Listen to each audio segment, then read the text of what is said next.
Plus vous prenez de la distance pour piquer, moins le patient a mal. En fait. D'accord. C'est moins douloureux. Un nouveau geste à maîtriser pour les sapeurs-pompiers du département. Ils étaient une vingtaine de volontaires ce mercredi après-midi à être formés à la vaccination. Des sessions de formation composées de 30 minutes de théorie et plus d'1 heure de pratique. Ils passent à tour de rôle, ils refont le geste. Voilà, le but c'est de leur faire comprendre surtout les règles d'hygiène qui sont très importantes sur un geste comme ça. Et ensuite d'être vigilant sur l'acte qu'ils font, hein, de piquer d'une certaine façon. Hein. C'est une intramusculaire un peu particulière.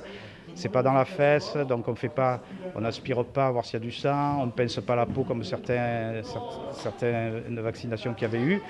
Donc voilà, on essaye qu'ils acquièrent le geste. Les formations ont été créées il y a une quinzaine de jours pour permettre de compléter les chaînes de vaccination.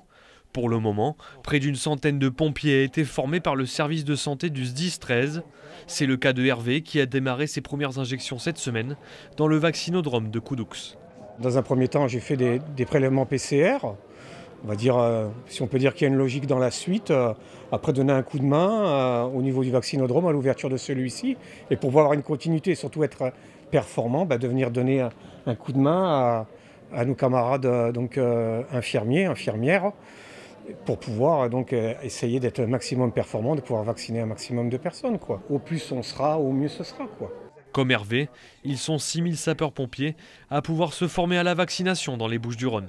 Nous avons à peu près 200 candidats qui vont être formés d'ici une dizaine de jours, mais nous espérons atteindre un objectif de 10% de nos effectifs pour essayer d'atteindre 500 à 600 pompiers formés à l'acte vaccinal.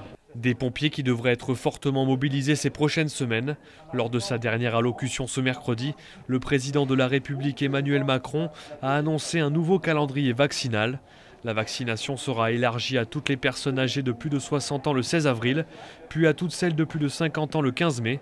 Les personnes de moins de 50 ans suivront mi-juin.